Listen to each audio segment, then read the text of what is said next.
राष्ट्रपति जी के अभिभाषण पे मुझे आपने मेरी बात रखने का मौका दिया। मैं जातिगत जनगणना से शुरुआत करूंगा, जिसकी देश को जरूरत है, क्योंकि जनगणना होगी तो आंकड़े आएंगे तो जो बजट दिया जा रहा है वो सही तरह से लोगों तक पहुंच पाएगा, उस बजट का लोगों को फायदा होगा। दूसरी बात, अयोध्या में 3 दिन तक पुलिस ने कार्रवाई नहीं की, इसका खामियाजा एक बेटी को अन्याय के रूप में उठाना पड़ा और मुख्यमंत्री जी यहां खड़े होकर राजनीतिक स्पीच में उस बेटी के अपमान का तमाशा बना रहे थे। ये बहुत दुखदाई है। साथ साथ कुंभ में जिनकी जान गई उनको मैं श्रद्धांजलि देता हूं और मुख्यमंत्री जी को आपके माध्यम से कहता हूं कि वो सूची दे दे तो मुआवजा सब लोगों तक पहुंच जाए। बहुत अच्छी बात है। एक आईना सर मुझे दिखाना है देश भर की सरकारों को। यही बागपत के एक बच्चे ने न्याय नहीं मिला सर, आत्महत्या कर ली पार्लियामेंट के सामने, जितेंद्र ने। परभनी में बाबा साहब अम्बेडकर की स्टैचू तोड़ी गई सर, वहां सोमनाथ सूर्यवंशी को पुलिस ने मार दिया सर। यहां पंजाब में सर, अमृतसर में बाबा साहब अम्बेडकर की प्रतिमा पे किस तरह का अपमान किया गया। गोरखपुर में 2 दलित बच्चों की हत्या हुई सर। सूरत में एक दलित बच्ची को फीस ना चुका कारण अपमानित किया गया, उसने सुसाइड कर लिया सर। झुंझुनू में राजस्थान में एक बच्चे की पिटाई की गई मटकी छूने पे सर दोबारा। कठुआ जम्मू में सर एक नाबालिग बच्ची का सामूहिक बलात्कार किया गया सर। साथ साथ सहारनपुर में भूमाफियाओं ने शमशान की भूमि को देवबंद में सर जबरन कब्जा करने की कोशिश की, गोलीबारी की सर। आजमगढ़ में सूरज की हत्या सर हो गई और पुलिस बचाने काम करे अपराधियों को। सर SC/ST को पहले जमीन मिलती थी पट्टों के रूप में, कई सरकार ने दी। उन जमीनों को पहले तो दबंगों ने कब्जा के रखा और अब उन जमीनों को सरकार भी छीन रही है सर। शहर में रहने वालों को SC/ST को आवासीय पट्टे दिए जाने चाहिए। आजादी के 75 साल भी घर नहीं है, बाद भी SC/ST के बच्चों को जो स्कॉलरशिप दी जाती थी, केंद्र और राज्य का आपसी विवाद है कि 60% आप दोगे, 40 हम देंगे। इस चक्कर में कई बार स्कॉलरशिप सब नहीं समय पहुंचती, मानसिक प्रताड़ना होती है, स्कूल परेशान करते हैं, कॉलेज।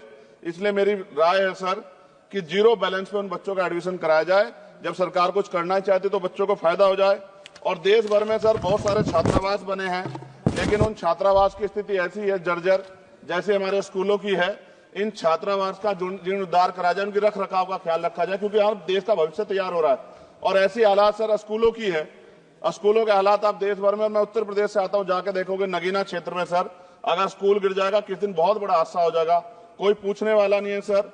बात OBC समुदाय की जाए सर, OBC समुदाय को वक्त आ गया है कि विधानसभा और लोकसभा में आरक्षण जो है सर मिलना चाहिए, जो उनकी पर्याप्त संख्या यहाँ लोकसभा में और सभी स्टेटों की विधानसभा में आ पाए, जो सामाजिक समानता की दिशा में जरूरी कदम है।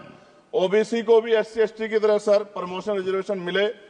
OBC आरक्षण में जोड़ा गया सर असंवैधानिक है, क्रीमी लेयर उसको खत्म किया जाए। सरकारी स्वायत्त संस्थानों में भी सरकारी विभाग के समतुल्य पदों को चिन्हित किया जाए तथा उनकी समतुल्यता स्थापित की जाए, ताकि इन संस्थानों में कार्यरत OBC कर्मचारियों के बच्चों को भी आरक्षण का लाभ मिल जाए। सर पत्रकार सुरक्षित नहीं है। पत्रकार मुकेश चंद्राकर की सर भ्रष्टाचार के खिलाफ आवाज उठाने पर हत्या की गई सर। कौन पत्रकार ईमानदार से पत्रकारिता करेगा। किसानों को MSP की कोई लीगल गारंटी नहीं। एक बड़े किसान है दल्लेवाल जी, 69 दिन से सर जीवन और मौत के बीच आमरण अनशन पे है। क्या अब तक किसी दिन उनकी जान चल जाए, सरकार को संज्ञान लेना चाहिए। सर माइनॉरिटी की बात करूंगा, धार्मिक आस्था की बात है, हम तो सभी का सम्मान करते हैं क्योंकि हमने शपथ ली है, हम संविधान को मानने वाले लोग हैं। लेकिन सर बड़ौत में भगवान आदित्यनाथ निर्वाण लड्डू पर्व के दौरान दुर्घटना हुई, 8 लोगों की जान चली गई, श्रद्धालुओं की 75 घायल है, सरकार ने संज्ञान नहीं लिया। अयोध्या की तरह उनको मुआवजा दे देते तो उनके मन में भी जो माइनॉरिटी है पीड़ा जो है वो खत्म हो जाती।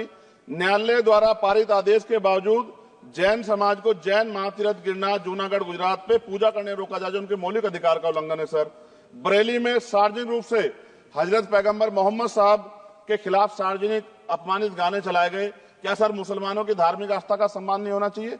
उनका भी तो आजादी में योगदान है। और इनको अपराधियों किसका संरक्षण है कि खुलेआम इतने इस तरह गाने बजा के अपमानित कर रहे हैं। संभल की हिंसा में सर 74 लोगों की गिरफ्तारी हुई है और वहां के मुस्लिम डर के साए में है। सरकार बेगुनाहों की गिरफ्तारी बंद करे। महाराष्ट्र में सर चंद्रपुर जिला पड़ता है, मैं अभी गया था, तालुका चिमूर में ताडोबा फॉरेस्ट में संग्रामगिरी पहाड़ पर बौद्ध स्थल है सर, बहुत पुराना। वहां बौद्ध भिक्षु को सरकार बिजली नहीं देती, रास्ता नहीं देती, और इतनी बुरी हालात में उनकी धार्मिक आस्था क्या है सर? तथागत बुद्ध की ज्ञान स्थली होने के कारण बोध गया में बौद्ध धर्म के अनुयायियों के लिए जो बहुत महत्वपूर्ण स्थल है सर, इस स्थल पर अवैध कब्जा हटवाकर बौद्ध धर्म के अनुयायियों को सौंपा जाए। उनमें बड़ी चिंता, देश विदेश से लोग आते हैं, तो यहाँ हमारे देश की छवि भी खराब हो रही है।